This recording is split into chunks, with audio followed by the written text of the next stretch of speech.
Hello friends, मेरा नाम है मंसूरी अफजल और आप देख रहे हैं नोबल एकेडमी, जहां पे आपको मिलता है फ्री एजुकेशन। तो आज हम पढ़ने वाले हैं क्लास 10th का एसएस का चैप्टर नंबर 5, जिसका नाम है heritage of India, science and technology. तो ये चैप्टर में हमें हेरिटेज ऑफ इंडिया के बारे में पढ़ना है। अब हेरिटेज ऑफ इंडिया क्या होता है और हेरिटेज ऑफ इंडिया में हमें साइंस और टेक्नोलॉजी के बारे में पढ़ना है। तो साइंस क्या है, टेक्नोलॉजी क्या है, वही सारी चीजें आज हम डिस्कस करने वाले हैं।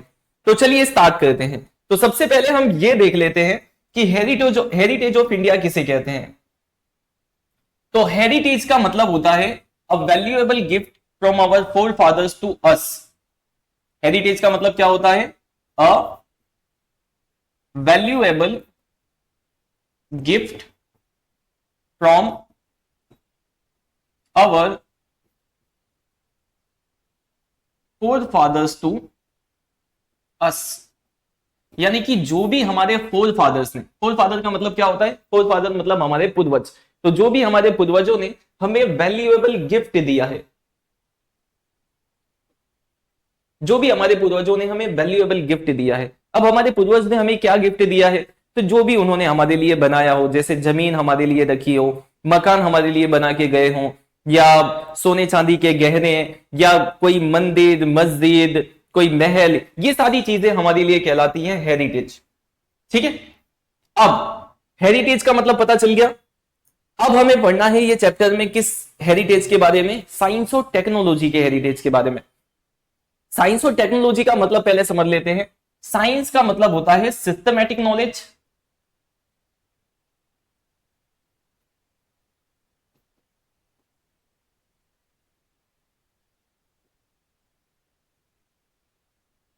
और टेक्नोलॉजी का मतलब होता है इस सिस्टमैटिक नॉलेज का प्रैक्टिकल यूज करना।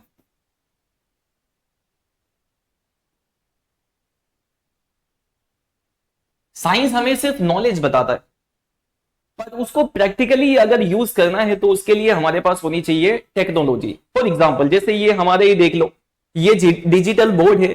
ये पूरा बोर्ड बना है साइंस से, यानी साइंस ने इसकी थियरी दी होगी, इसका इवोल्यूशन किया होगा। तो उस साइंस की वजह से ये हमारा पूरा डिजिटल बोर्ड बना है, जिससे मैं आपको पढ़ा पा रहा हूं। ये कैमरा हमारा, ये भी साइंस की वजह से आया है। पर अगर इसको प्रैक्टिकली यूज करना है तो उसके लिए हमें ये डिजिटल बोर्ड बनाना पड़ेगा। तो ये डिजिटल बोर्ड क्या कहलाएगा?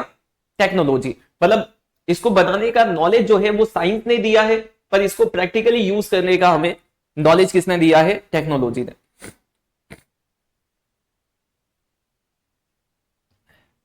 तो ये समझ में आ गया। हेरिटेज का मतलब होता है जो भी वैल्यूएबल गिफ्ट हमारे फोर फादर्स ने हमें दिया है, और साइंस का मतलब यहां पे सिस्टमैटिक नॉलेज, और टेक्नोलॉजी का मतलब उसको प्रैक्टिकली यूज करना। तो हमें ये चैप्टर में ये पढ़ना है कि साइंस और टेक्नोलॉजी के फील्ड में, साइंस और टेक्नोलॉजी के फील्ड में हमारे जो फोर फादर्स थे,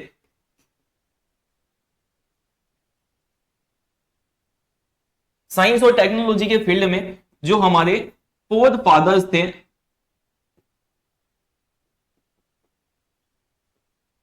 उन्होंने क्या क्या डिस्कवरी की है, मतलब उन्होंने क्या क्या खोजे की है, वो हमें ये पूरे चैप्टर में पढ़ना है। तो आइए देख लेते हैं हमें ये चैप्टर में क्या क्या पढ़ना है। तो ये चैप्टर में टोटल हमें 7 चीजें पढ़नी है। कितनी चीजें पढ़नी है? 7 चीजें। अब वो 7 चीजें कौन सी है?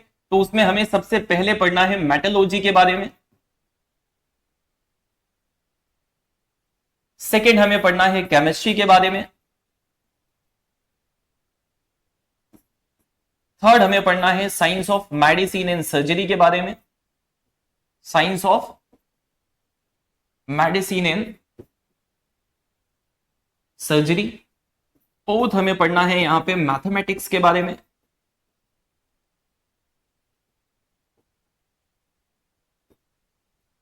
फिफ्थ हमें यहां पे पढ़ना है एस्ट्रोनॉमी के बारे में। सिक्स हमें पढ़ना है यहां पे एस्ट्रोलॉजी के बारे में। और आखिरी में हमें, लास्ट में हमें पढ़ना है वास्तु शास्त्र के बारे में। तो पूरे चैप्टर में हमें ये 7 टॉपिक्स पढ़ने हैं। कौन से 7 topics? मेटलॉजी, chemistry, science of medicine and surgery, mathematics, astronomy, astrology और वास्तुशास्त्र। अब ये सातों क्या होता है और इसके अंदर हमारे जो फोर फादर्स थे ये 7 चीजों में क्या क्या उन्होंने डिस्कवरीज की, क्या क्या उन्होंने बनाया, वही सारी चीजें हमें देखनी है। मतलब ये 7 चीजों में, ये 7 जो फील्ड्स है, इसके अंदर हमारे जो फोर फादर्स ने क्या क्या डिस्कवरीज की हैं वो हमें पढ़ना है। तो चलिए स्टार्ट करते हैं। तो सबसे पहला जो हमारा टॉपिक है वो है मेटलर्जी। अब मेटलर्जी होता क्या है पहले वो समझ लेते हैं। मेटलर्जी में हमें एक वर्ड मिलता है दैट इज मेटल। अब मेटल के बारे में आपने पढ़ा होगा साइंस के अंदर। मेटल्स क्या होते हैं? मेटल्स मतलब जो लस्टर होते हैं, जो good conductor of heat and electricity होते हैं, जो मेलिएबल होते हैं, डक्टाइल होते हैं, ऐसी बहुत सारी प्रॉपर्टीज आपने मेटल्स की पढ़ी होगी। जैसे कौन कौन से मेटल्स हैं? जैसे आयन मेटल है, मैग्नीशियम है, पोटेशियम है, कैल्शियम है, एल्यूमिनियम है, ये सब मेटल्स है, गोल्ड, सिल्वर। तो मेटलर्जी होता क्या है? मेटलर्जी मतलब उसी मेटल्स की स्टडी करना, उसी मेटल्स को जमीन में से एक्सट्रैक्ट करना, निकालना और उस मेटल्स की अलग अलग चीजें बनाना। तो मेटलर्जी क्या हो गया? मेटल्स का एक्सट्रैक्शन, मेटल्स को एक्सट्रैक्ट करना और फिर उसी मेटल से अलग अलग चीजें बनाना। तो देख लेते हैं हम एंशिएंट टाइम में हमारे फोर फादर्स ने मेटल्स की कौन कौन सी चीजें बनाई है, वो हमारे लिए हो जाएगा हेरिटेज। तो सबसे पहली चीज आती है ये क्या है? ये है स्टेचू। किसकी स्टेचू है ये? तो ये है statue of dancing girl. Statue of dancing girl. इसे डांसिंग गर्ल क्यों कहा गया है? क्योंकि देखने में ऐसा लग रहा है कि ये मैडम जी जो हैं ये नाच रही हैं, इसीलिए इसको स्टेचू ऑफ डांसिंग गर्ल कहा गया है। अब ये जो स्टेचू ऑफ डांसिंग गर्ल है ये कब का है, कहां से मिला था?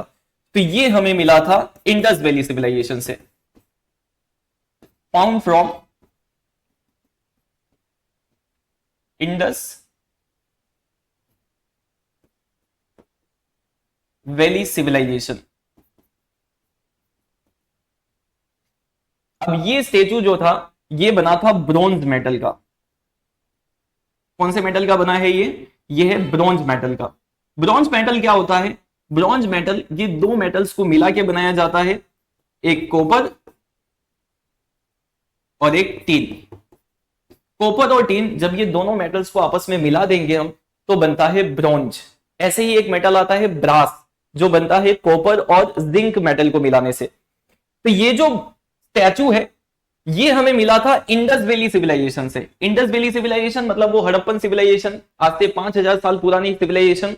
मतलब कि ये जो स्टैचू है ये कितने साल पुराना हो गया? ये हो गया 5000 ईयर्स ओल्ड।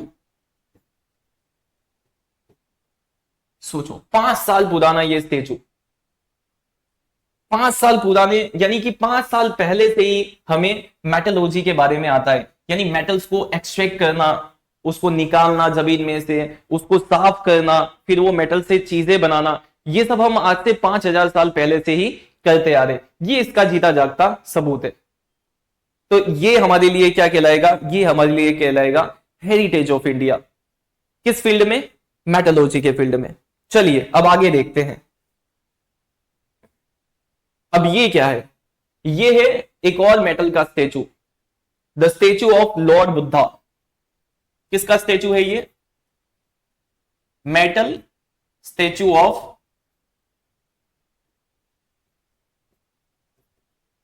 लॉर्ड बुद्धा। अब ये मेटल स्टेचू कहां से मिला था? ये मेटल का स्टेचू हमें मिला है तक्षशिला में से। कहां से मिला है ये? तक्षशिला में से।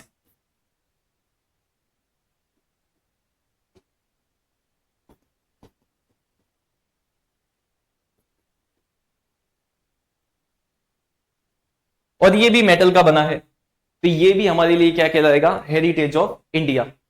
तो दो स्टेचू हमने देख ली अभी तक। एक डांसिंग गर्ल का स्टेचू जो हमें मिला था इंडस वैली सिविलाइजेशन से, और ये दूसरा लॉर्ड बुद्धा का स्टेचू जो हमें मिला था तक्षशिला से। उसके बाद आगे देखते हैं हम तो आगे ये आपको दिख रहे हैं, ये बहुत सारे मेटल्स के स्टेचू हैं। किसके स्टेचू हैं? ये गॉड्स के, metal statue of God and goddess. तो ये जो मेटल्स के स्टेचू हैं, ये बनाए गए थे चोला पीरियड के अंदर। कौन से पीरियड में बनाए गए थे? ये चोला पीरियड के अंदर। चोला पीरियड क्या है? वो चोला डायनेस्टी, जिसमें चोला डायनेस्टी अगर आपको ना पता हो तो साउथ इंडिया की कुछ डायनेस्टी फेमस है बड़े बड़े राजाओं की, जिसमें चोला डायनेस्टी आता है, जो कि राजा थे तमिलनाडु के। और इन्होंने ये मेटल्स की अलग अलग चीजें बनाई है, मेटल्स के गॉड एंड गॉड के स्टैचूज बनाई है इन्होंने, गॉड एंड गॉडेस के। उसके अलावा और क्या मिला था हमें चोला पीरियड से? ये the statue of Nataraj.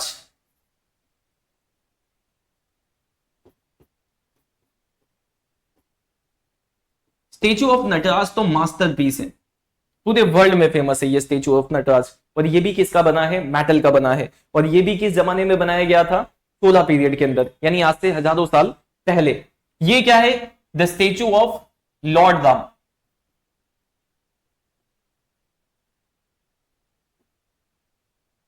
Ram the Archer,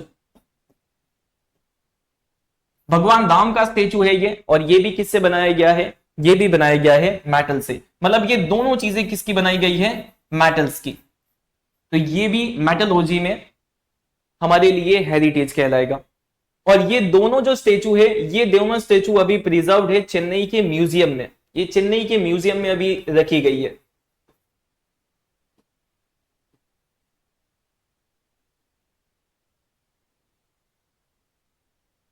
ठीक है, उसके बाद आगे देखते हैं हम और मेटल्स की कौन कौन सी चीजें बनी है। तो ये वापस से लॉर्ड बुद्धा का स्टेचू, ये वाला जो बुद्धा का स्टेचू है ये मिला था हमें सुल्तानगंज से। और ये जो लॉर्ड बुद्धा का स्टेचू है ये हमें मिला था नालंदा में से। और ये सुल्तानगंज और नालंदा नालंदा ये दोनों आते हैं बिहार में। मतलब ये जो दोनों स्टेचू है ये हमें कहां से मिला था? बिहार में से। और ये दोनों स्टेचू बना है कोपर का, कोपर स्टेचू ऑफ लॉर्ड बुद्धा।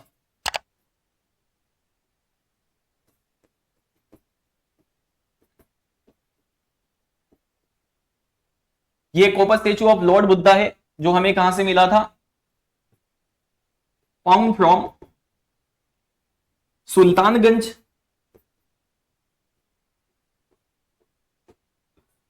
ये भी क्या है?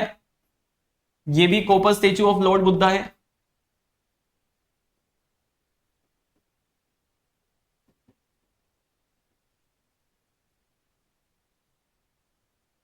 जो कहां से मिला था हमें? Found from Nalanda. और ये दोनों कहां पे पड़ते हैं? सुल्तानगंज और नालंदा, बिहार। यानी ये दोनों स्टेचू हमें बिहार से मिला था। और ये दोनों ही किसका बना है?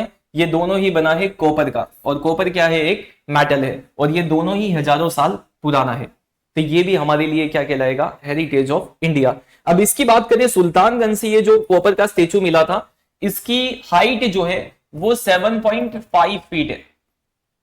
7.5 फीट इसकी हाइट बताई जाती है। और ये जो नालंदा में से मिला था, इसकी हाइट बताई जाती है 18 फीट, 18 फीट इसकी हाइट है। और ये हमारे लिए एग्जाम्पल है मेटलॉजी का। चलिए उसके बाद आगे, ये क्या है? ये है बैटल नट कटर। बैटल नट कटर। बैटल नट कटर मतलब जो सुपारी आती है, सुपारी काटने वाली ये सुड़ी, सुपारी काटते थे इससे। और ये भी सुपारी काटने वाली सुड़ी, ये भी आज से हजारों साल पहले इंडिया के लोग बनाया करते थे, इसको यूज करते थे सुपारी काटने के लिए।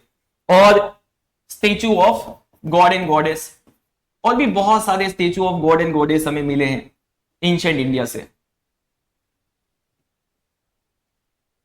और ये सब भी हमारे लिए कहलाएंगे हेरिटेज ऑफ इंडिया। तो ये था हमारा मेटलॉजी का पार्ट, जिसमें हमने देखा, क्या देखा हमने, क्या क्या मिला है मेटलॉजी के फील्ड में।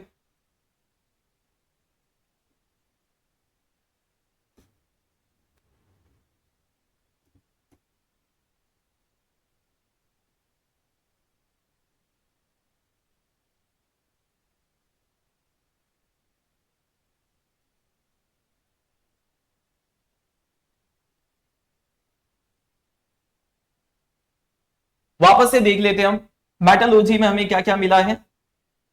मेटलर्जी ने हमने क्या क्या डिस्कवरी की है। तो मेटलर्जी में सबसे पहले क्या देखा था हमने, डांसिंग गर्ल,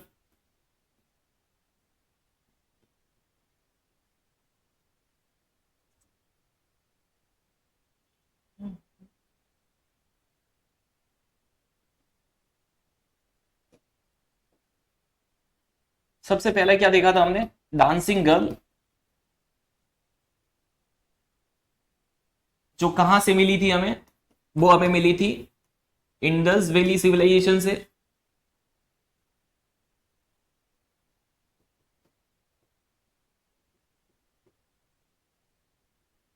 और किसकी बनी थी ये, ब्रॉन्ज मेटल की। सेकेंड हमने क्या देखा था, सेकेंड हमने देखा था स्टेच्यू ऑफ लॉर्ड बुद्धा।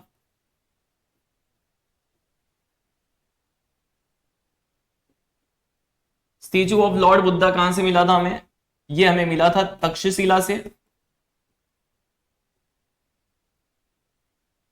अच्छा, स्टेच्यू ऑफ लॉर्ड बुद्धा भी हमने 3 देखा था, एक तक्षशिला में से जो अभी आता है रावलपिंडी में पाकिस्तान के अंदर, और 2 हमें स्टेच्यू मिला है लॉर्ड बुद्धा का बिहार में से, एक सुल्तानगंज और एक नालंदा।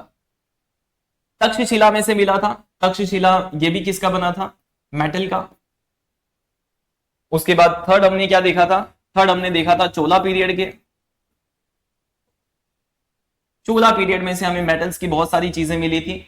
कौन कौन सी चीजें मिली थी चोला पीरियड में, statue of God and goddess,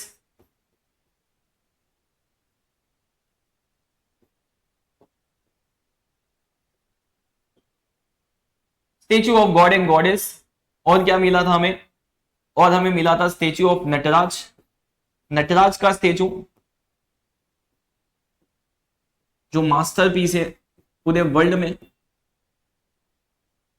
और क्या मिला था हमें, और मिला था हमें the statue of Ram the Archer, statue of Ram the Archer, Ram the Archer की स्टेच्यू। और ये दोनों ही स्टेच्यू कहां पे प्रिजर्व है, ये दोनों ही स्टेच्यू अभी प्रिजर्व करके रखी गई है चेन्नई के म्यूजियम में।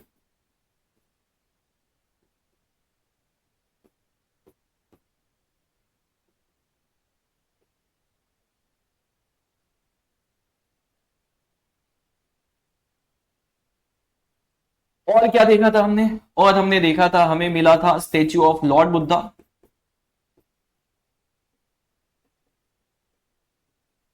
ये कौन सा लॉर्ड बुद्धा का स्टेच्यू है, ये है नालंदा वाला, एक नालंदा वाला और दूसरा सुल्तानगंज।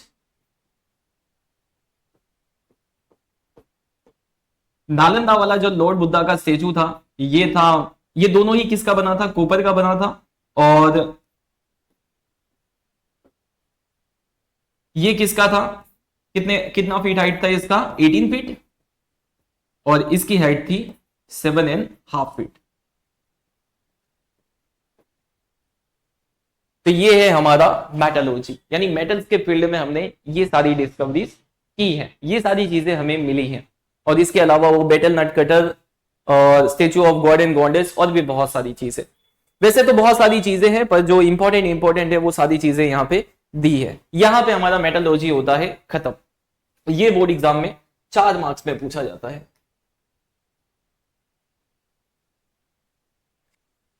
दूसरा टॉपिक है हमारा केमिस्ट्री, जिसको बोला जाता है एल्केमिकल लॉज। अब ये केमिस्ट्री क्या होता है, तो केमिस्ट्री आपने साइंस में पढ़ी होगी, जिसके अंदर अलग अलग केमिकल्स को मिला के नया केमिकल्स बनाया जाता है। इसी के अंदर मेटल्स एंड नॉन मेटल्स भी आते हैं।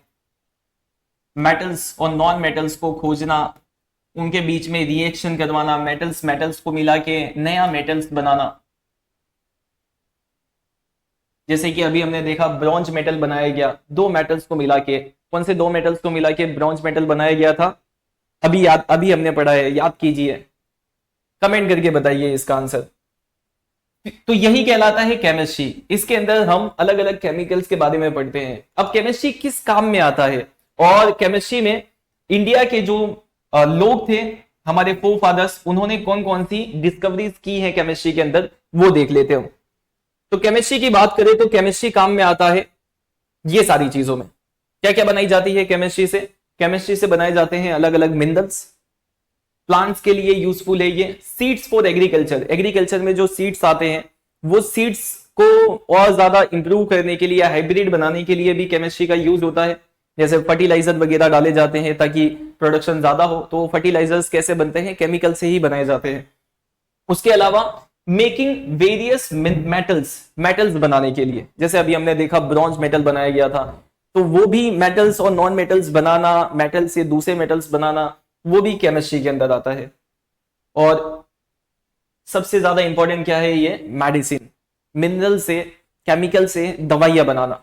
वैसे तो एंशिएंट टाइम में आपने सुना होगा जड़ी बूटियां बनती थी। जड़ी बूटियां मतलब मेडिसिन जो बनाई जाती थी वो प्लांट्स मेडिसिन होती थी, हर्बल मेडिसिन जिसे हम कहते हैं, यानी कि पौधों से दवाइयां बनाई जाती थी। पर पौधों के अलावा केमिकल से भी मेडिसिन बनती थी, वो भी हम पढ़ेंगे ये चैप्टर के अंदर। अच्छा, ये केमिस्ट्री जो है इसमें सबसे ज्यादा जो इंपॉर्टेंट एक टॉपिक है वो बार बार लोगों के जहन में आता है कि ऐसा कहा जाता है कि एंशिएंट टाइम में हमारे पास एक ऐसी टेक्नोलॉजी थी, मतलब एक ऐसा केमिस्ट्री था हमारा कि हम मर्क्यूरी से सोना बनाते थे। अब ये सुन के आपको ताज्जुब होगा कि मर्क्यूरी मेटल से सोना बनाना, सुनने में ये इम्पॉसिबल सा लगता है, पर ऐसा माना जाता है कि एंशिएंट टाइम में जो केमिस्ट थे वो ऐसा किया करते थे, वो गोल्ड बनाते थे। अब हमारा देश, भारत देश जो है वो सोने की चिड़िया क्यों कहा जाता है, क्योंकि यहाँ पे बहुत सारा सोना था। पर ये इतना सारा सोना आया कहां से, तो ऐसा माना जाता है कि इंडिया में सोना बनाया जाता था। कैसे बनाते थे, तो दूसरे मेटल्स को कन्वर्ट करते थे सोने में, गोल्ड में। अब वो कैसे होता था तो उसका जो राज है वो आज तक पता नहीं चल पाया है, लेकिन एक बताऊंगा मैं आपको कि मर्क्यूरी से सोना बनाने की विधि थी। चलिए, तो देख, ये केमिस्ट्री में ये सारी चीजें आती है। क्या क्या आता है, मिनरल्स बनाना, प्लांट्स बनाना, प्लांट्स के लिए, एग्रीकल्चर के लिए सीड्स बनाना, उसके अलावा अलग अलग मेटल्स बनाना और उनके अंदर चेंजेस लाना मतलब मेटल्स को मेटल्स में मिला के नया मेटल्स बनाना, और आखिरी में ऑल्सो यूज फॉर मेडिसिन, दवाइयां बनाना। अब एंशिएंट टाइम में क्या क्या डिस्कवरीज हुई हैं केमिस्ट्री में वो देख लेते हैं हम। तो ये जो है, ये है, आपको फोटो दिख रहा है, ये है नालंदा यूनिवर्सिटी। कौन सी यूनिवर्सिटी है ये, नालंदा यूनिवर्सिटी। ये जो नालंदा यूनिवर्सिटी है ये आई हुई है बिहार के अंदर, और ये आज से तकरीबन 1500 साल पुरानी यूनिवर्सिटी है जो बनी थी 5th सेंचुरी में। 5th सेंचुरी में ये यूनिवर्सिटी बनी है। यहां पे यूनिवर्सिटी के अंदर एक टीचर थे जिनका नाम था आचार्य नागार्जुन। आचार्य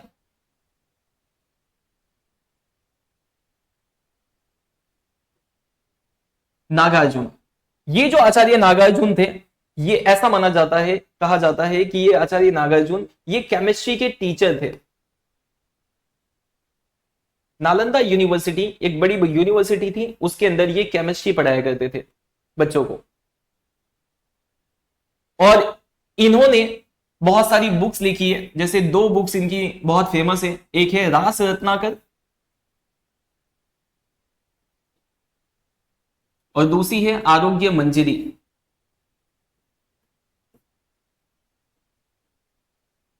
आचार्य नागार्जुन की ये 2 बुक बड़ी फेमस है, रास रत्नाकर और आरोग्य मंजरी। और इसी बुक्स के अंदर इन्होंने मेडिसिन के बारे में बताया है। कौन सी मेडिसिन, केमिकल वाली मेडिसिन, यानी केमिकल से मेडिसिन बनाना, वो इन्हीं आचार्य नागार्जुन ने ही चालू किया था केमिस्ट्री से। रास रत्नाकर, इसमें इन्होंने रस के बारे में बताया है, अलग अलग टाइप्स के रस के बारे में बताया है, रस के बारे में, उपरस के बारे में। अब ये रस और उपरस क्या होता है वो बहुत डिटेल हो जाएगा, उसके बारे में हम उतना ज्यादा डिटेल में नहीं जाते। पर रस यूपरस आप ये से समझ सकते हो कि इन्होंने अलग अलग टाइप्स के मिनरल्स के बारे में बताया है। रस का मतलब यहाँ पे आप मिनरल्स ले सकते हो, मिनरल्स के बारे में बताया है।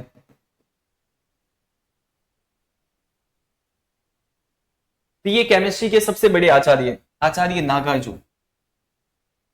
क्या क्या डिस्कवरी की है इन्होंने, तो इनकी एक डिस्कवरी जो सबसे ज्यादा फेमस है वो ये है कि ये क्या करते थे, मर्क्यूरी जो मेटल है, मर्क्यूरी मेटल को जला के उसकी जो राख बचती थी, एस, उससे ये मेडिसिन बनाते थे। ये इनकी सबसे बड़ी डिस्कवरी है। मर्क्यूरी मेटल की राख एस से क्या बनाते थे, ये मेडिसिन बनाते थे, दवाई बनाते थे। और ऐसा कहा जाता है कि इन्होंने ही बनाया था मर्क्यूरी को कन्वर्ट करना गोल्ड में। मर्क्यूरी को किस तरीके से गोल्ड में कन्वर्ट किया जा सकता है वो इन्होंने ही बताया था। हालांकि ये सुनने में इम्पॉसिबल लगता है, पर आप साइंस के टर्म में देखोगे तो मर्क्यूरी और जो गोल्ड है ये दोनों एटॉमिक नंबर के हिसाब से एक दूसरे के आजू बाजू में ही है। दोनों का एटॉमिक नंबर जो है वो आगे पीछे है। तो इलेक्ट्रॉन्स के अंदर अगर हम चेंजेस कर दें तो शायद ऐसा पॉसिबल हो सकता है। अब केमिस्ट्री में कौन कौन सी डिस्कवरीज हुई हैं वो देख लेते हैं हम। तो ये अभी हमने फोटो देखा था, ये लॉर्ड बुद्धा का स्टेचू जो हमें मिला था सुल्तानगंज में से, और ये लॉर्ड बुद्धा का स्टेचू जो हमें मिला था नालंदा में से। तो ये दोनों ही स्टेचू हमने कहां पे देखा था, मेटलर्जी में, क्योंकि ये दोनों ही स्टेचू किसके बने हैं, मेटल्स के। कौन से मेटल्स के बने हैं ये बने हैं कॉपर मेटल्स के। अब ये कॉपर मेटल का स्टेचू यहां पे क्यों आ गया, क्योंकि केमिस्ट्री है, केमिस्ट्री में भी मेटल्स और नॉन मेटल्स आता है, तो वहां पे भी सेम टॉपिक यहां पे भी आएगा। अब ये जो सुल्तानगंज में से जो कॉपर मेटल का स्टेचू मिला था लॉर्ड बुद्धा का, अब ये कितना फीट इसकी हाइट है, इसकी हाइट है 7.5 फीट, और इसका वेट कितना है, इसका वेट है 1 टन। 1 टन इसका वजन है। और किसका बना है ये बना है कॉपर मेटल का।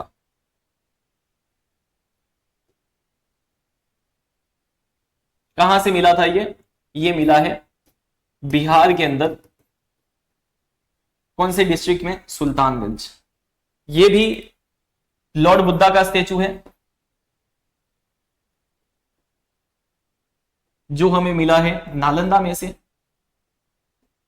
और ये भी बना है कॉपर मेटल का।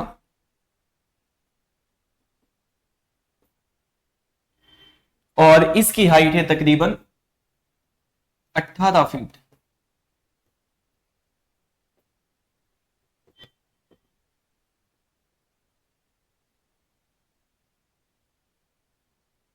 तो ये दोनों ही एग्जाम्पल है केमिस्ट्री के, क्योंकि ये भी मेटल्स है और मेटल्स भी केमिस्ट्री के अंदर आते हैं। तो ये सेम एग्जाम्पल हमने देखा था मेटलर्जी में।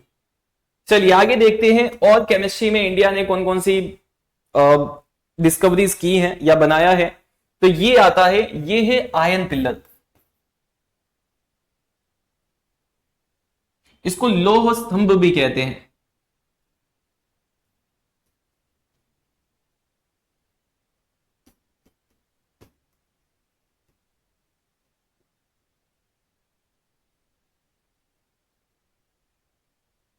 लौह स्तंभ या तो इसे विजय स्तंभ भी बोला जाता है। अब ये जो आयन का पिलर आपको दिख रहा है ये है दिल्ली में, और इसको बनाया है चंद्रगुप्त ने।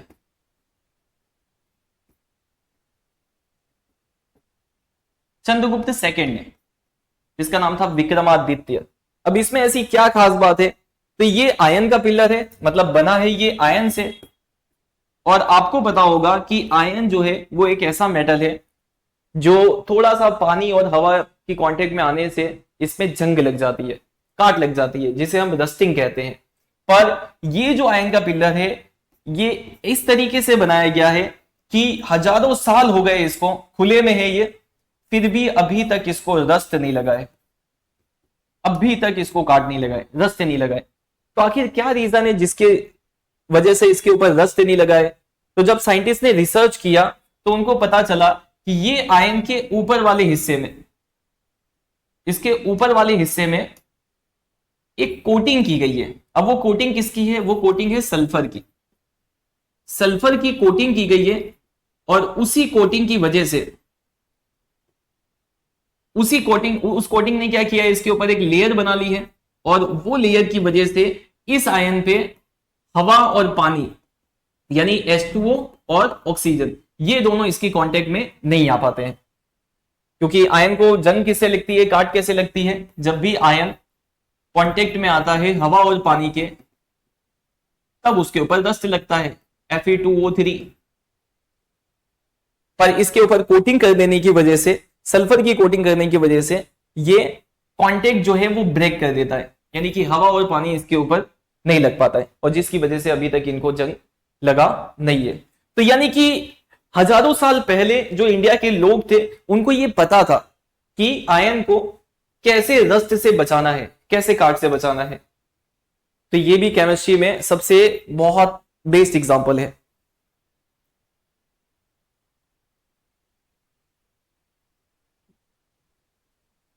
तो यहां पे केमिस्ट्री हमारी होती है खत्म। केमिस्ट्री के अंदर हमने क्या क्या पढ़ा है? केमिस्ट्री में हमने एक आचार्य नागार्जुन के बारे में पढ़ा था,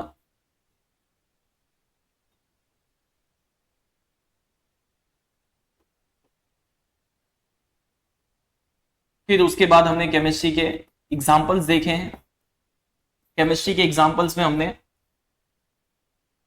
बुद्धा का स्टेचू देखा है,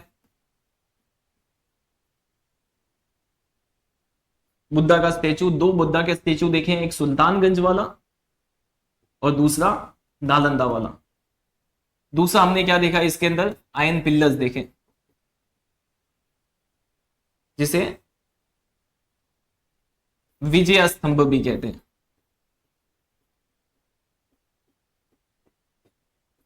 लौ स्तंभ।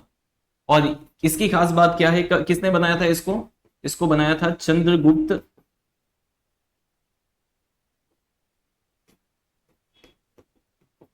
सेकेंड ने। और खास बात क्या है इसकी? इसको अभी तक कोरोजन नहीं लगा, not at corroded. Third topic है हमारा science of medicine and surgery. अब ये वाला जो साइंस है इसके अंदर हम पढ़ेंगे मेडिसिन के बारे में। एक मिनट, मेडिसिन के बारे में, मेडिसिन और सर्जरी के बारे में। अब ये मेडिसिन क्या होता है? मेडिसिन मतलब दवाइयां। सर्जरी क्या होता है? सर्जरी मतलब ऑपरेशन करके बीमारियों का इलाज करना। तो एंशिएंट टाइम में जो हमारे एंसेस्टर्स थे, हमारे जो पूर्वज थे, वो लोग दवाइयां भी बनाया करते थे अलग अलग बीमारियों की, और उसकी सर्जरी भी किया करते थे। तो कौन कौन थे उसी के बारे में हमें पढ़ना है। तो चलिए स्टार्ट करते हैं। तो सबसे पहले नाम आता है महर्षि चरक का।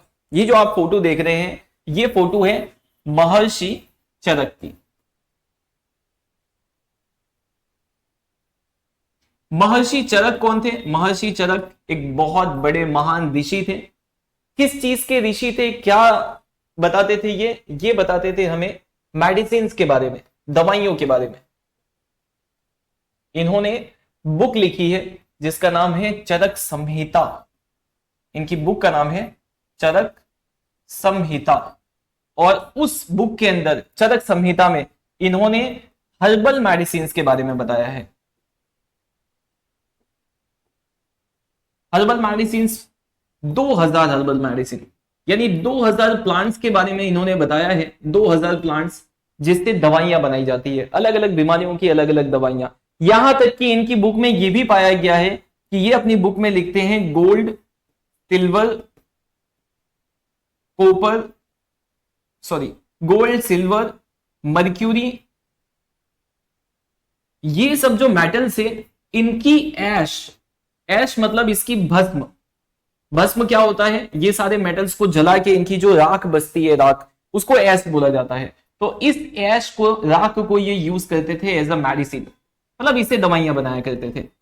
मतलब ये हर्बल मेडिसिन भी बनाते थे, यानी कि जड़ी बूटियों से भी दवाइयां बनाते थे। और उसके अलावा जो मेटल्स होते हैं गोल्ड, सिल्वर, मर्क्यूरी, इसको जला के भी ये दवाइयां बनाया करते थे, अलग अलग बीमारियों की अलग अलग दवाइयां।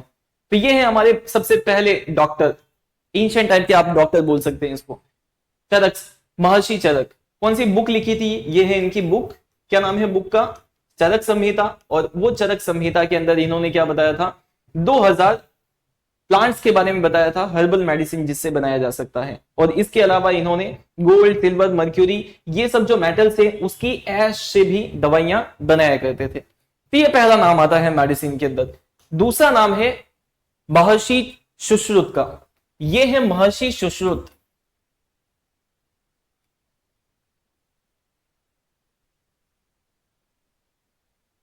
अब ये किस चीज के डॉक्टर थे? तो ये थे सर्जरी के डॉक्टर। ये सर्जरी किया करते थे। सर्जरी मतलब ऑपरेशन। ऑपरेशन मतलब वही काटना पीटना, अंदर के ऑर्गन्स को सही करना, कोई बीमारी हो जाए तो ऑपरेशन करना। तो ये ऑपरेशन किया करते थे। इन्होंने भी एक बुक लिखी थी जिसका नाम है सुश्रुत संहिता। सुश्रुत संहिता, और वो सुश्रुत संहिता में इन्होंने ऑपरेशंस के बारे में, अलग अलग सर्जरीज के बारे में बताया है कि कैसे बीमारी की कैसे सर्जरी की जाती है, और वो सर्जरी के अंदर यूज में आने वाले इंस्ट्रूमेंट्स के बारे में बताया है। यानी कि सर्जरी अगर करनी है तो उसके लिए कौन कौन से इंस्ट्रूमेंट चाहिए, काटने के लिए, सिलने के लिए कैसे कैसे चाकू, हथियार वगैरह चाहिए, वो सारी चीजें इन्होंने बताई है अपनी बुक सुश्रुत संहिता में। और इसके अलावा इन्होंने ये बुक में एक ऐसे इंस्ट्रूमेंट्स के बारे में जिक्र किया है जो इतना ज्यादा शार्प था, ऐसे इंस्ट्रूमेंट्स के बारे में बताया है कि जो इतना ज्यादा शार्प था, मतलब इतना ज्यादा तेज था कि वो एक वर्टिकल हेयर के 2 टुकड़े कर सकता था, वर्टिकल हेयर के 2 टुकड़े कर सकता था। यानी कि ऐसे एक खड़ा बाल है तो उनके पास एक ऐसा चाकू था या एक ऐसा हथियार था जो ये खड़े बाल के 2 टुकड़े कर सकता था। तो सोचिए आप, वो कितना पतला होगा चाकू, जो एक खड़े बाल के, बाल कितना पतला होता है, अब उसको ऐसे बीच में से उसके 2 हिस्से करना, तो उसके लिए वो चाकू उससे भी पतला होना चाहिए। तो इनके पास एक ऐसा चाकू था, एक ऐसा हथियार था, जिन्होंने अपनी बुक सुश्रुत संहिता में इन्होंने बताया है कि वो इंस्ट्रूमेंट इतना ज्यादा शार्प हुआ करता था कि वो एक वर्टिकल हेयर के 2 पार्ट कर सकता था। और वो ऐसे इंस्ट्रूमेंट्स का यूज करते थे सर्जरी के अंदर, यानी ऑपरेशन के अंदर, अलग अलग बीमारियों के ऑपरेशन करते थे। तीसरा नाम आता है महर्षि वाग्भट्टा का। यह है महर्षि वाग्भट्ट।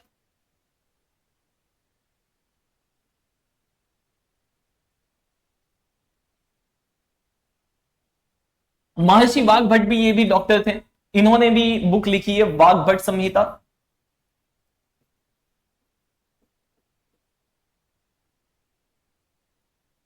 और इस बुक के अंदर इन्होंने बताया है डायग्नोसिस के बारे में। डायग्नोसिस क्या होता है, जैसे अलग अलग बीमारियां जो होती है उसके अलग अलग सिम्टम्स होते हैं, जैसे अलग अलग बीमारियों के क्या क्या सिम्टम्स होंगे, यानी क्या क्या उसके लक्षण होंगे, तो वो डायग्नोसिस के बारे में इन्होंने बताया है। यानी कि वो डायग्नोसिस से हम पता लगा सकते हैं कि इंसान को कौन सी बीमारी है। तो वो डायग्नोसिस के बारे में इन्होंने अपनी बुक के अंदर वाग्भट्ट संहिता में बताया है। तो ये 3 डॉक्टर सबसे ज्यादा इंपॉर्टेंट है। सबसे पहले महर्षि चरक, दूसरा महर्षि सुश्रुत और तीसरा महर्षि वाग्भट्ट। महर्षि चरक ने बुक लिखी है चरक संहिता, जिसके अंदर उन्होंने अलग अलग हर्बल मेडिसिन के बारे में बताया है, 2000 मेडिसिन के बारे में, मेडिसिनल प्लांट्स के बारे में बताया है जिससे दवाइयां बनाई जा सकती है। दूसरा नाम आता है महर्षि सुश्रुत, जिन्होंने बुक लिखी है सुश्रुत संहिता, और उसके अंदर उन्होंने इंस्ट्रूमेंट्स के बारे में बताया है, जो इंस्ट्रूमेंट सर्जरी में यूज की जाती है, कैसे कैसे सर्जरी की जाती है उसकी प्रोसेस बताया है उन्होंने ऑपरेशन करने की। और तीसरा नाम आता है महर्षि वाग्भट्ट। वाग्भट्ट ने वाग्भट्ट संहिता बुक लिखी है, और जिसके अंदर उन्होंने डायग्नोसिस, मतलब अलग अलग बीमारियों के सिम्टम्स के बारे में बताया है कि बीमारियों को कैसे रिकॉग्नाइज किया जा सकता है। यानी कि डायग्नोसिस क्या होता है, हाउ टू रिकॉग्नाइज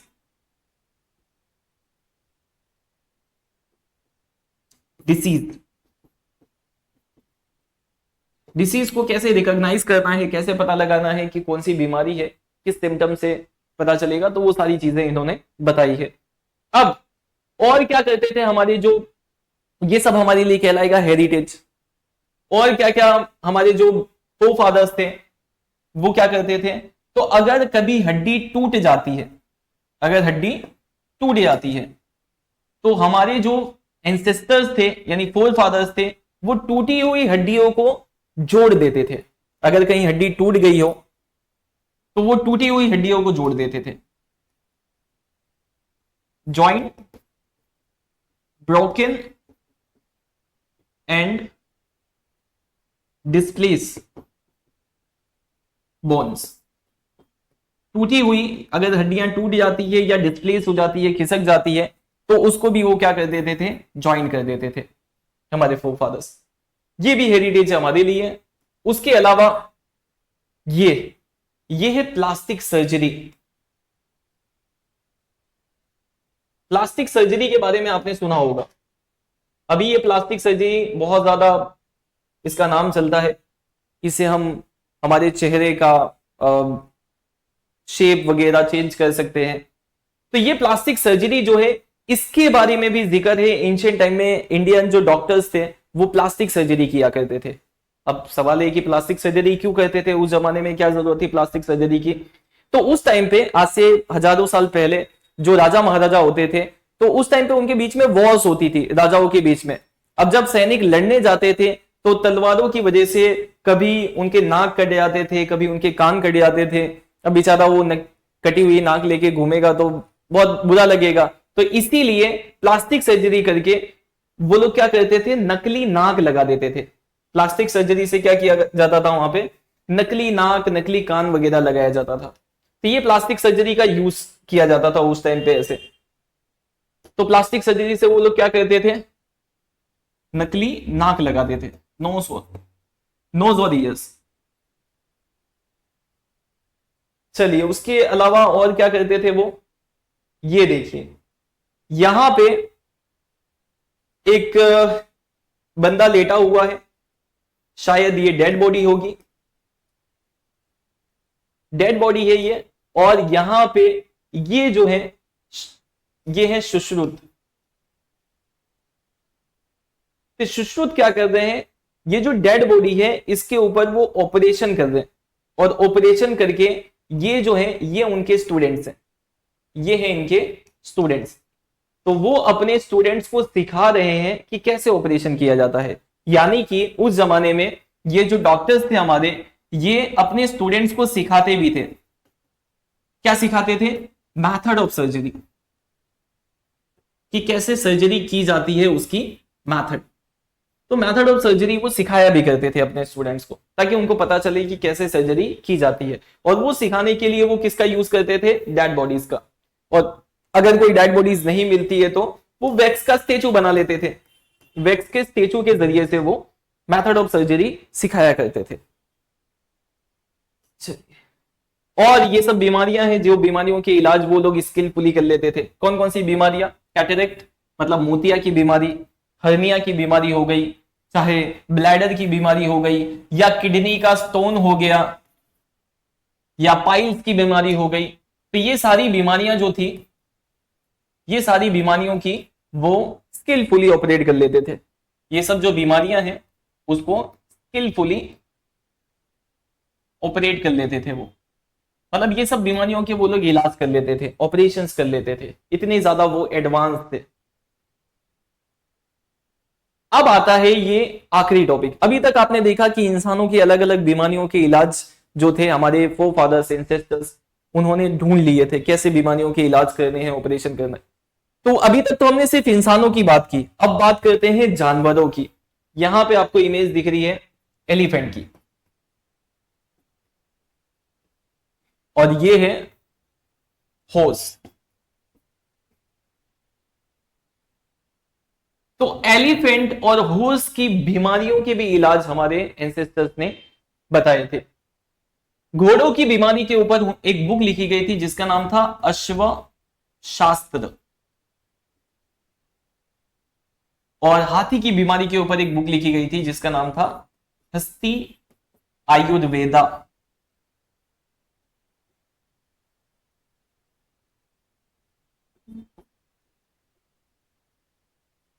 घोड़ों की बीमारी के ऊपर बुक अश्वशास्त्र, और हाथी की बीमारी के ऊपर बुक हस्ती आयुर्वेदा।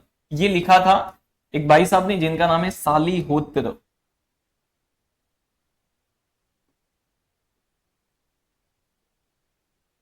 सालिहोत्र ने एनिमल्स की बीमारियों के ऊपर बुक्स लिखी थी, उनकी बीमारी के बारे में, उनके इलाज के बारे में। क्योंकि उस जमाने में ये दो एनिमल ज्यादा यूज में आते थे, घोड़े और हाथी। ट्रांसपोर्टेशन के लिए, एक जगह से दूसरी जगह जाने के लिए घोड़े का सबसे ज्यादा इस्तेमाल होता था, और जो वॉर्स वगैरह है, लड़ाई वगैरह करनी है या सामान को एक जगह से दूसरी जगह ले जाना है, तो उसके लिए हाथी का यूज होता था। तो ये दोनों एनिमल ज्यादा यूज में आते थे। तो ये अगर ये दोनों एनिमल्स बीमार होते हैं तो इनको कौन कौन सी बीमारी हो सकती है, उसका क्या क्या इलाज होगा, तो उसके ऊपर इन्होंने बुक लिखी है जिसका नाम है, घोड़े की बीमारी के ऊपर बुक लिखी है अश्वशास्त्र, और हाथी की बीमारी के ऊपर बुक लिखी गई है हस्ती आयुर्वेदा। यानी कि वो जानवरों की बीमारी के बारे में भी जानते थे, उनके इलाज भी उन्हें पता थे।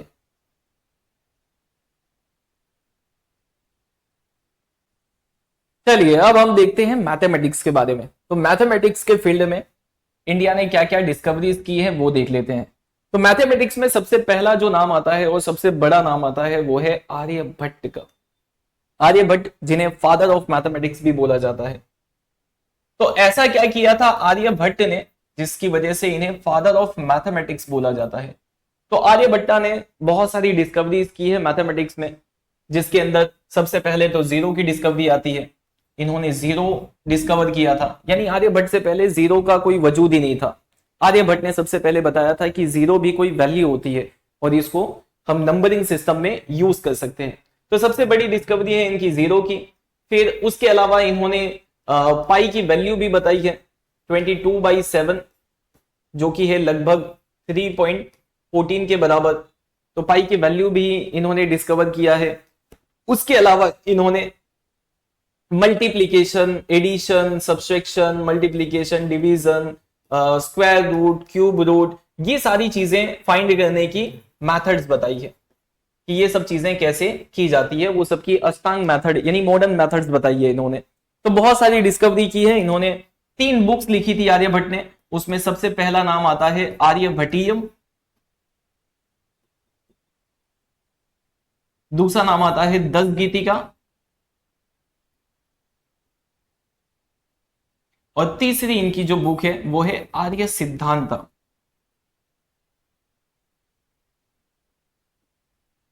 सबसे पहले इनकी बुक है आर्यभट्टियम।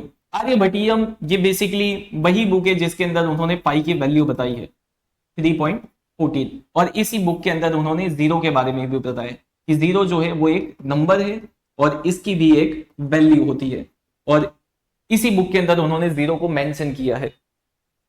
दूसरी जो बुक है इनकी 10 गीतिका, ये भी मैथमेटिक्स से रिलेटेड बुक्स है और इसी के अंदर इन्होंने मैथमेटिक्स की अलग अलग कैलकुलेशंस के बारे में बताया था। मैथमेटिक्स की जो अलग अलग प्रॉब्लम्स है, जैसे कि डेसिमल सिस्टम्स के बारे में, डेसिमल सिस्टम के बारे में इन्होंने बताया है। उसके अलावा एलजेब्रा के बारे में बताया है। ये सारी डिस्कवरीज की हैं। आखिरी जो इनकी बुक है थर्ड वाली, वो है आर्य सिद्धांता, और इस बुक के अंदर इन्होंने एस्ट्रोनॉमी के बारे में बताया है। एस्ट्रोनॉमी के प्रिंसिपल्स दिए हैं इन्होंने। अब एस्ट्रोनॉमी के कौन से प्रिंसिपल्स दिए हैं वो हम पढ़ेंगे एस्ट्रोनॉमी में,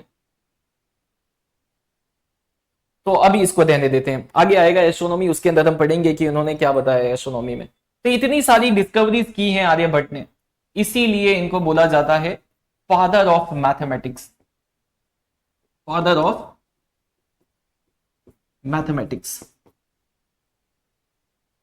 चलिए, एक तो ये हो गया मैथमेटिशियन। अब देखते हैं आगे और कौन से इंडियन मैथमेटिशियन है जिन्होंने डिस्कवरीज की हैं। तो दूसरा नाम आता है भास्कराचार्य का।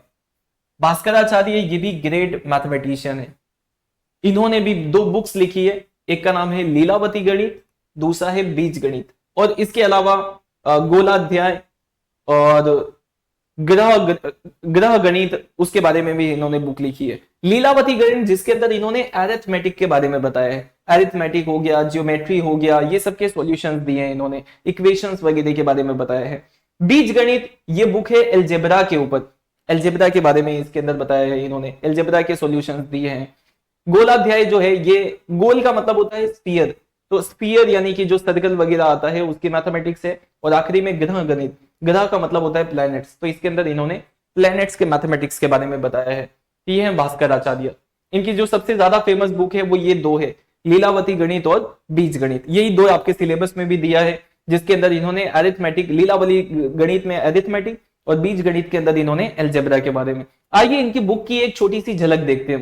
हालांकि ये आपके सिलेबस के बाहर है, फिर भी मैं खाली ऐसे ही बताता हूं। इनकी जो बुक है लीलावती गणित, लीलावती गणित किसके ऊपर बेस्ड है? वो अरिथमेटिक पे बेस्ड है, अरिथमेटिक जियोमेट्री के ऊपर। तो इसके अंदर ये एक क्वेश्चन इन्होंने बताया, एक श्लोक है जिसके अंदर इन्होंने एक क्वेश्चन किया है। क्वेश्चन क्या है?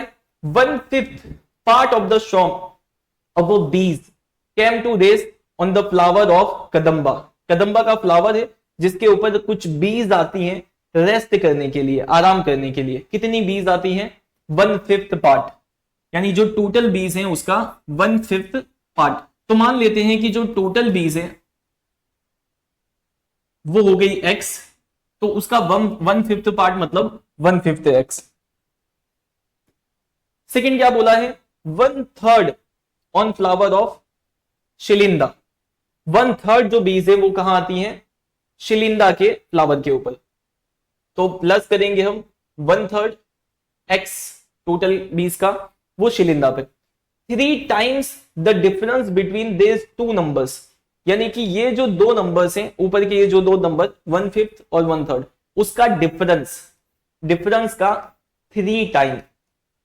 तो क्या बनेगा ये डिफरेंस,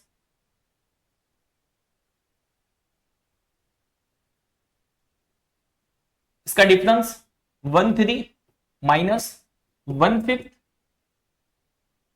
उसके डिफरेंस का 3 टाइम यानी इंटू 3x। और आखिरी में बोला है 1b alone remain in the air, और एक बी जो है वो अकेली है। अब इसके हिसाब से हमें पता करना है कि टोटल कितनी बीज है। तो मान लेते हैं टोटल बीज जो है वो है x, तो ये सबको प्लस करेंगे हम, तो ये बनेगा हमारा टोटल 1/5 1/3 और डिफरेंस ये दो का उसका 3 टाइम्स और 1 plus 1 is equal to x। चलिए अब इसको सॉल्व करके देखते हैं हम क्या आता है। इसको पहले सॉल्व कर लेते हैं। तो क्रॉस मल्टीप्लीकेशन 3 इंटू 1 3, 5 इंटू 1 5 और 5 3 जा 15 x प्लस, अब इसको सॉल्व करते हैं हम, तो ये हो जाएगा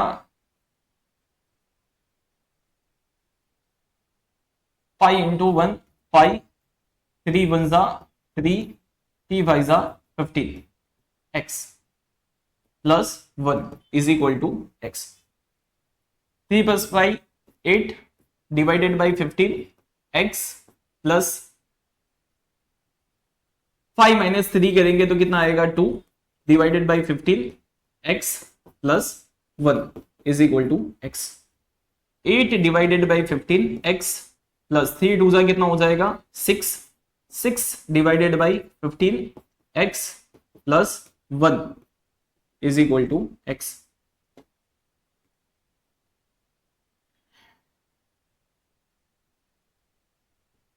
अब ये कॉमन ले लेते हैं हम, इसमें 15 कॉमन है, तो ऊपर क्या बचेगा 8x plus 6x divided by 15 plus ये प्लस 1 है, इसको हम भेज देते हैं इधर, तो प्लस है तो क्या हो जाएगा माइनस x माइनस 1।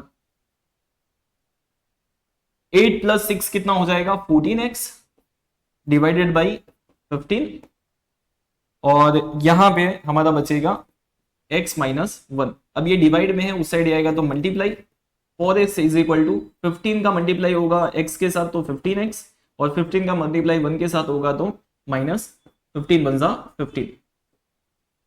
ठीक, अब ये माइनस प्लस में है, इधर आएगा तो माइनस में, तो 14x माइनस 15x, यहां पे बचेगा माइनस 15, तो यहां पे minus x 14 minus 15x minus x और यहां पे बचेगा माइनस 15, तो माइनस माइनस कट करेंगे तो x इज इक्वल टू कितना मिल जाएगा हमें 15।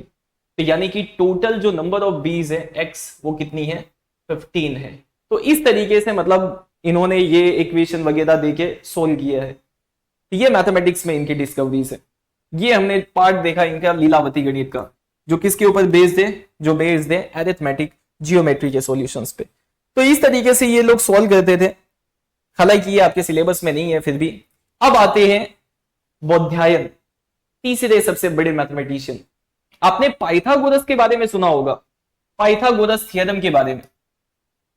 क्या कहता था पाइथागोरस थ्योरम?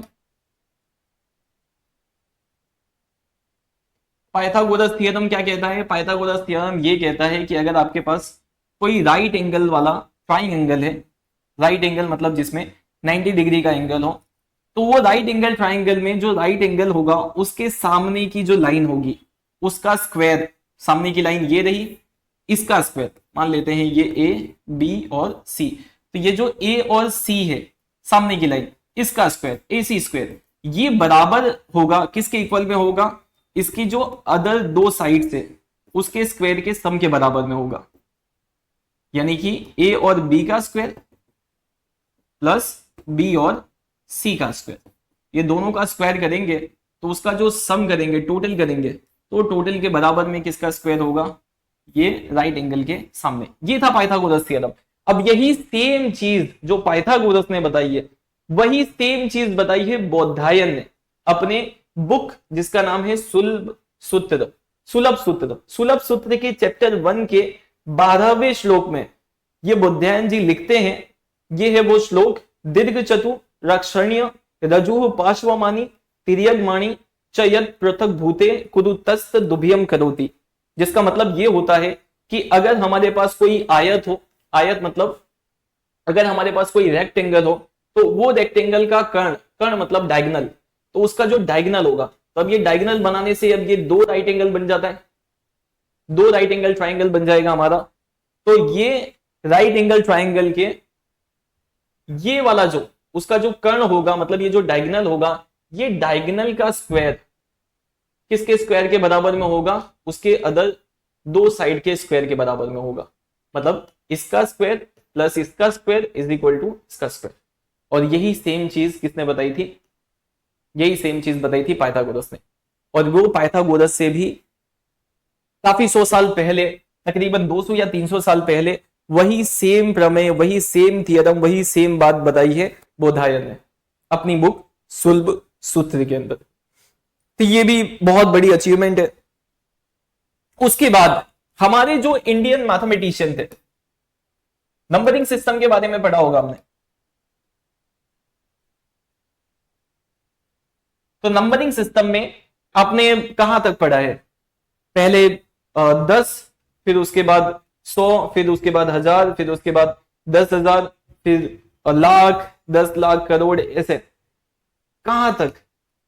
तो हमारे जो इंडियन मैथमेटिशियन थे, आपको तो सिर्फ इतने ही नाम याद होंगे, करोड़ तक, मिलियंस, बिलियंस, ट्रिलियंस तक। हमारे जो इंडियन मैथमेटिशियन थे, उन्होंने अगर किसी डिजिट के पीछे अगर हम 53 जीरोस लगा दें, कितनी जीरो, 53 जीरो, यानी बहुत बड़ा नंबर बन जाएगा वो, तो उसके नेम डिसाइड कर लिए थे इंडियन मैथमेटिशियन ने।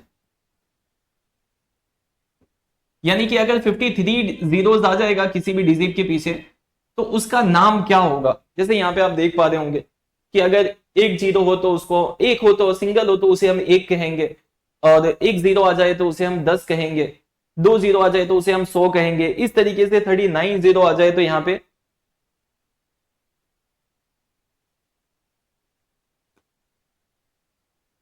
37 जीरो आ जाए तो उसे हम महाशिंगार कहेंगे, 39 जीरो आ जाए तो उसे अदंत श्रृंगार कहेंगे। तो ऐसे इसके और भी आगे ये नंबर जाएंगे। तो सिंगल डिजिट के पीछे अगर हम 53 जीरोस लगा दे तो उसका क्या नाम होगा, वो नाम भी किसने डिसाइड कर दिया था, इंडियन मैथमेटिशियन ने। तो ये भी मैथमेटिक्स में बहुत बड़ी डिस्कवरीज मानी जाएगी।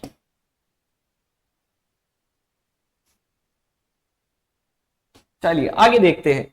आगे आता है, अब नाम आता है एक और मैथमेटिशियन का जिसका नाम है आप स्तंभ, आप स्तंभा। आप स्तंभा ये भी मैथमेटिशियन थे। तकरीबन 1800 बीसी, 1800 बीसी मतलब आज से तकरीबन 3800 साल पहले इन्होंने एक बुक लिखी है जिसका नाम है सुलभ सूत्र।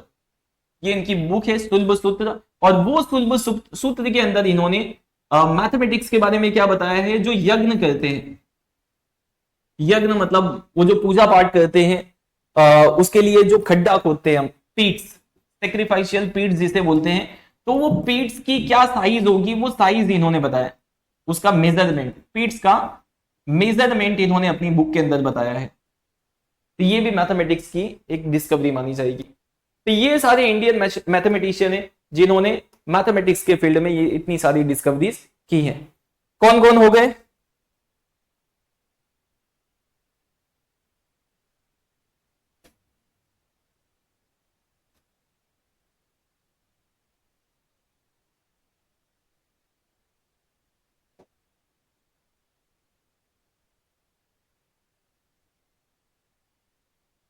मैथमेटिक्स में क्या क्या नाम याद रखना है आपने, सबसे पहले नाम याद रखना है आर्यभट्ट का। दूसरा नाम आपने याद रखना है भास्कराचार्य का।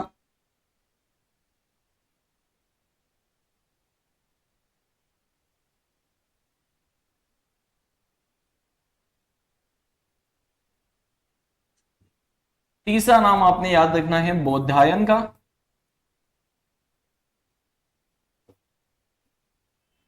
चौथा नाम आपने याद रखना है आप स्तंभा का।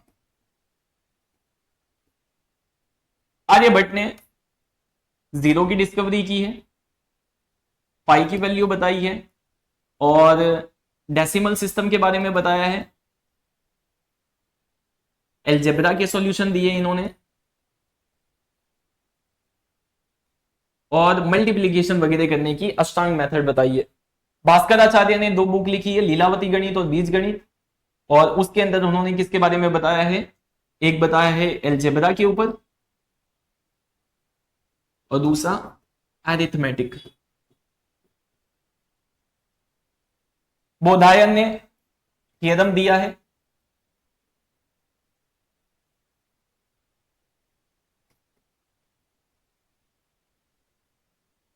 जो किसके ऊपर बेस्ड है, ट्राइंगल के ऊपर, जिसे हम पाइथागोरस थ्योरम भी कहते हैं। और आप स्तंभा ने किसके बारे में बताया है, यज्ञ के अंदर जो हम पीट्स फोड़ते हैं उसके मेजरमेंट के बारे में, सेक्रीफाइशियल पीट्स उसके मेजरमेंट के बारे में बताया है। तो ये मैथमेटिशियन थे जिन्होंने मैथमेटिक्स के अंदर एंशिएंट टाइम में डिस्कवरीज की है। यहां पे हमारा मैथमेटिक्स होता है ओवर। अब आता है एस्ट्रोनॉमी। एस्ट्रोनॉमी किसे कहते हैं, यहां पे आप देख पा रहे होंगे प्लैनेट्स वगैरह हैं, प्लैनेट्स हैं यहाँ पे, स्टार्स हैं, गैलेक्सीज हैं, तो इसी की स्टडी करना इसी ही बोला जाता है एस्ट्रोनॉमी। यानी कि एस्ट्रोनॉमी क्या है, the study of planet, star, constellation और जो सेलेस्टियल ऑब्जेक्ट है,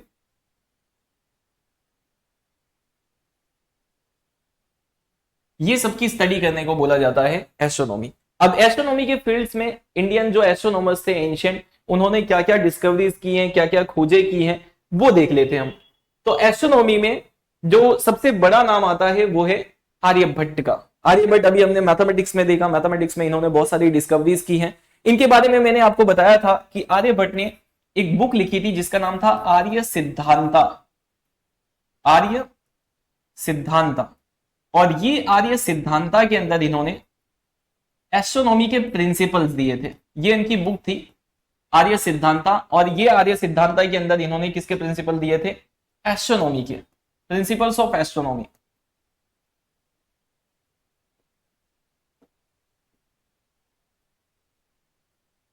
एस्ट्रोनॉमी के कौन से प्रिंसिपल्स दिए हैं, तो इनके ऐसे तो बहुत सारे प्रिंसिपल दिए हैं, पर दो प्रिंसिपल सबसे ज्यादा फेमस है एस्ट्रोनॉमी के। कौन से दो प्रिंसिपल सबसे ज्यादा फेमस है, एक ये वाला, इसके अंदर इन्होंने बताया है कि ये जो अर्थ है हमारी वो गोल गोल घूमती है, अपनी ही एक्सिस पे गोल गोल घूमती है, एक ये बताया है। और दूसरा इन्होंने ये बताया है कि ये जो लूनार एक्लिप्स है वो किसकी वजह से होता है, अर्थ की शेडो की वजह से। यहां पे आप देख पा रहे होंगे ये सन है हमारा,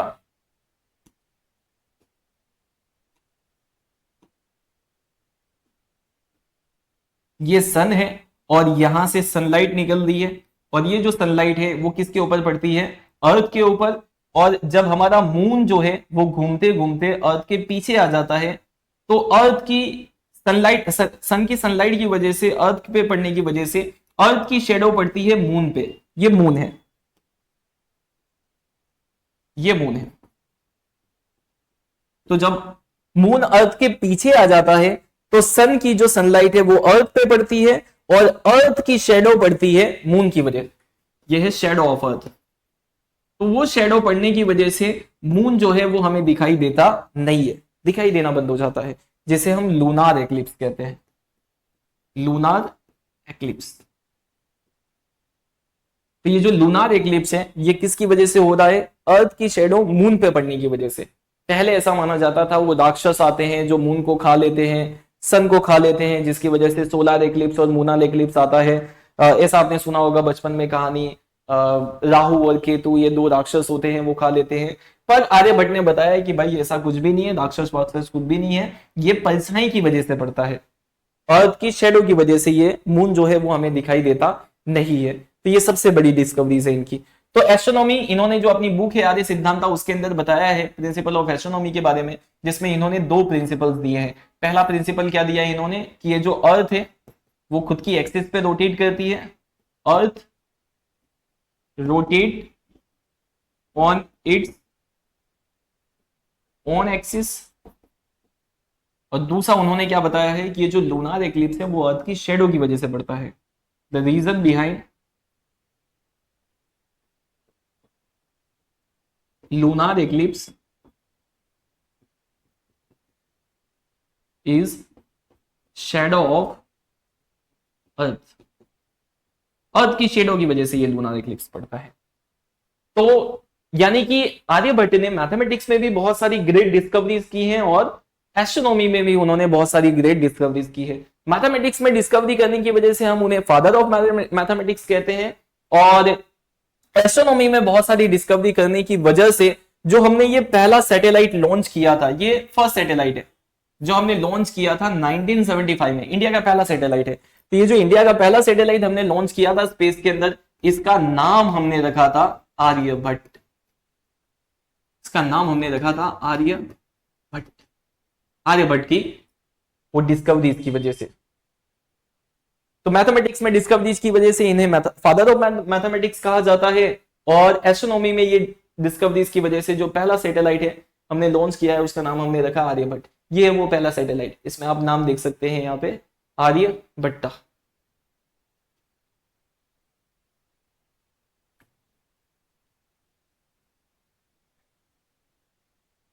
चलिए अब आता है एस्ट्रोनॉमी। एक कट कर देना हूं इतना। अब देख लेते हैं एस्ट्रोनॉमी में और क्या डिस्कवरीज हुई हैं।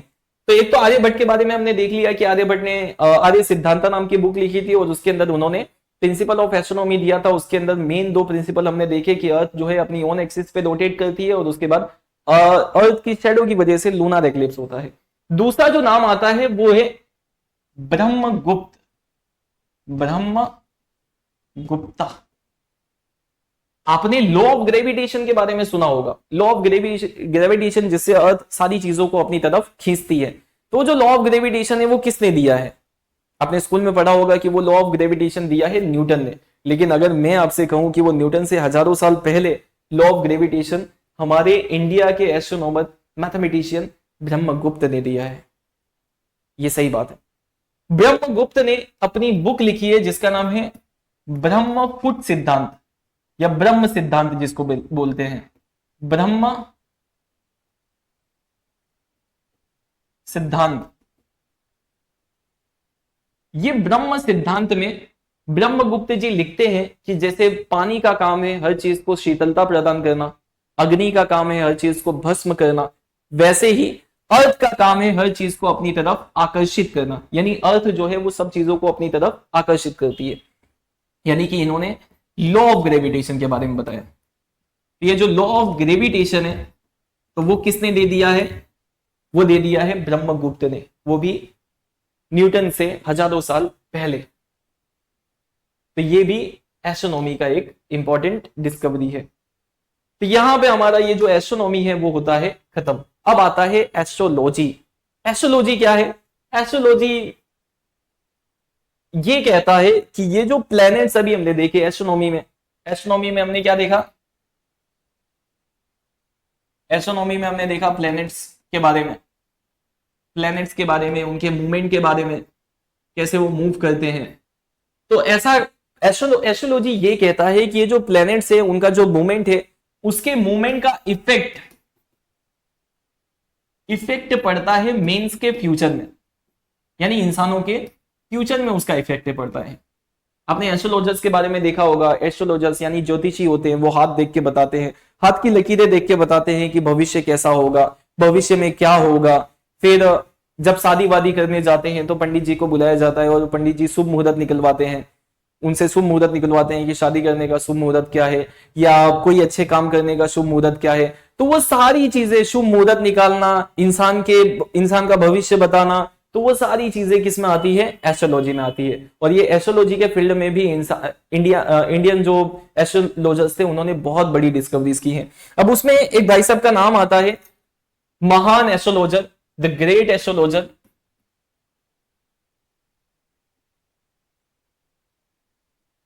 वराह मिहिर, वराह मिहिर, ये सबसे बड़े एस्ट्रोलॉजर माने जाते हैं। इन्होंने एस्ट्रोलॉजी पे बुक लिखी है बृहत संहिता, ये इनकी बुक है बृहत संहिता।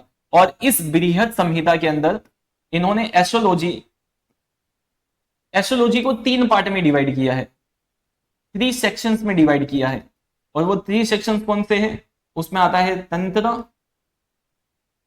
होरा और संहिता। इसके अंदर इन्होंने एस्ट्रोलॉजी के अलग अलग तंत्र के बारे में, तंत्र मंत्र विद्या के बारे में, होरा के बारे में, संहिता के बारे में समझाया है अपनी बुक बृहत संहिता के अंदर। ये सबसे बड़े एस्ट्रोलॉजर है, इन्हीं से माना जाता है कि एस्ट्रोलॉजी स्टार्ट हुआ है। और यही बुक पढ़ के जो एस्ट्रोलॉजर्स हैं वो एस्ट्रोलॉजर्स बन पाते हैं। क्या क्या बताया जाता है एस्ट्रोलॉजी में वो देख लेते हो। एस्ट्रोलॉजी में बताया जाता है कि एस्ट्रोलॉजी में बताया जाता है कि ये जो प्लैनेट्स हैं ये आप देख रहे होंगे, ये है राशि, अलग अलग राशि होती है इंसान के नाम के हिसाब से। और इसी राशि के हिसाब से मेंस के इंसानों के, ह्यूमंस के कैरेक्टर्स बताए जाते हैं। तो ह्यूमंस के कैरेक्टर बताना, जो प्लैनेट्स हैं उसका इफेक्ट क्या पड़ेगा मेंस के फ्यूचर में, प्लैनेट्स का इफेक्ट बताना, इफेक्ट्स ऑन मेन फ्यूचर। फिर उसके अलावा और क्या बताया जाता है इसके अंदर? इसके अंदर बताया जाता है गुड ओमेन। गुड ओमेन मतलब शुभ मुहूर्त, जब भी शादी वादी करने जाते हैं तो उसका शुभ मुहूर्त निकाला जाता है, शादी करने का शुभ मुहूर्त। उसके अलावा शोविंग करने का शुभ मुहूर्त, शोविंग मतलब खेती करने का शुभ मुहूर्त। उसके अलावा कुएं खोदने का, पॉन्ड खोदने का शुभ मुहूर्त। ये सारी चीजों के शुभ मुहूर्त देखने की बताया जाता है ये एस्ट्रोलॉजी के अंदर। यहां पे हमारा एस्ट्रोलॉजी होता है खत्म। अब आखिरी आता है वास्तुशास्त्र। वास्तुशास्त्र ये भी एस्ट्रोलॉजी का ही पार्ट है।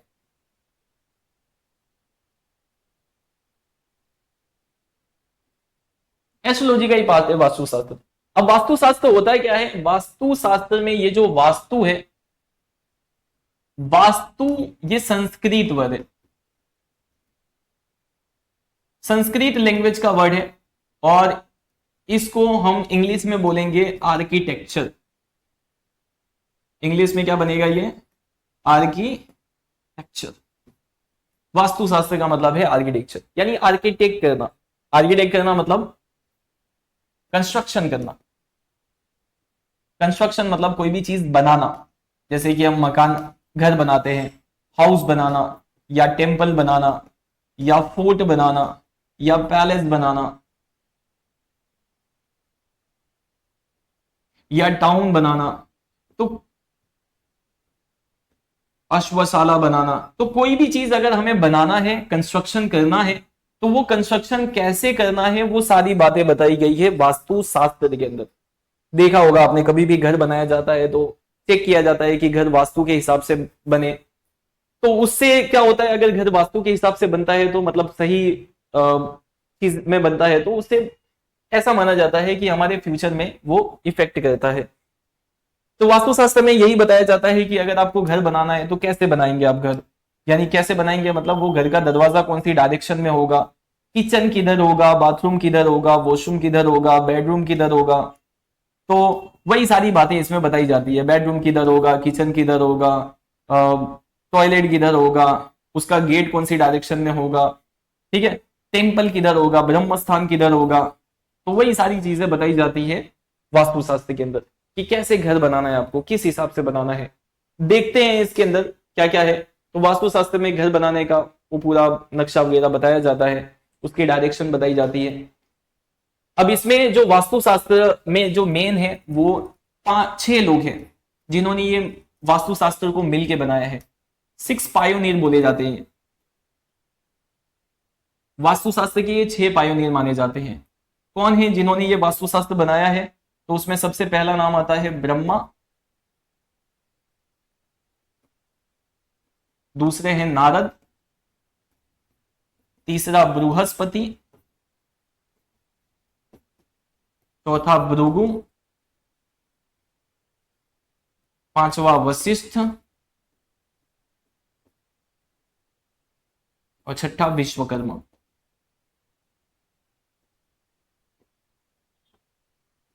तो ऐसा माना जाता है कि ये 6 लोग जो है ये वास्तुशास्त्र को बनाने में इनका सबसे बड़ा रोल है। ये 6 लोगों ने मिलकर वास्तुशास्त्र बनाया है और उसमें भी जो सबसे ज्यादा इंपॉर्टेंट है वो है विश्वकर्मा। विश्वकर्मा कहा जाता है कि ये जो विश्वकर्मा है ये फर्स्ट आर्किटेक्ट ऑफ गॉड है। फर्स्ट आर्किटेक्ट ऑफ गॉड यानी गॉड में सबसे पहले आर्किटेक्ट, यानी सबसे पहले आर्किटेक्ट होते हैं जो घर वगैरह बनाते हैं, इंजीनियर, तो वो घर बनाने के सबसे पहले सिविल इंजीनियर है। तो इन्होंने ही क्या किया है, ये जो पूरा वास्तुशास्त्र है उसको 8 पार्ट्स में डिवाइड किया है। वास्तुशास्त्र को कितने पार्ट में डिवाइड किया है इन्होंने? 8 पार्ट में।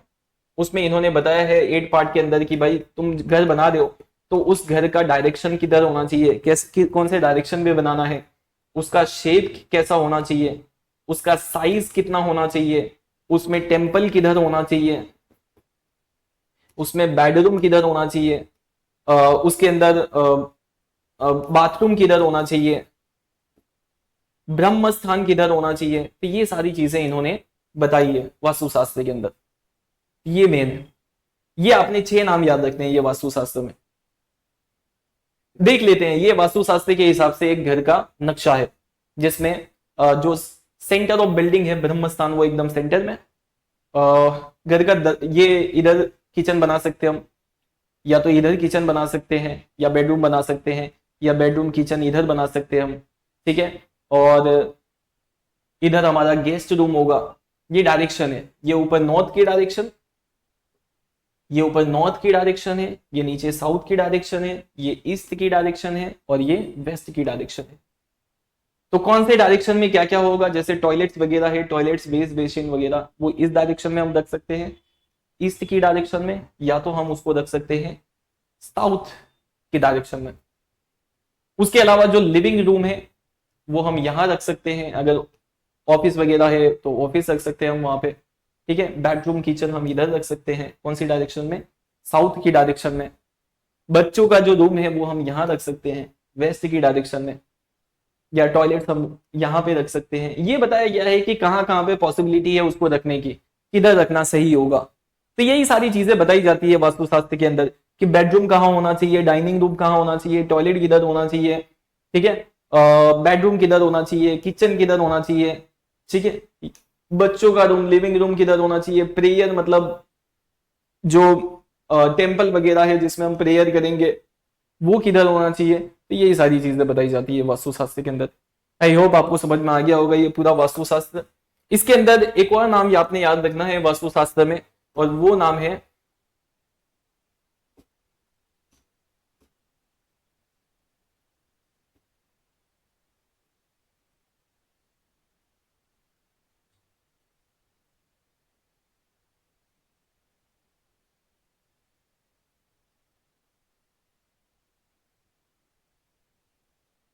वास्तुशास्त्र में एक और नाम याद रखना है आपने, और वो नाम है राणा कुंभा का।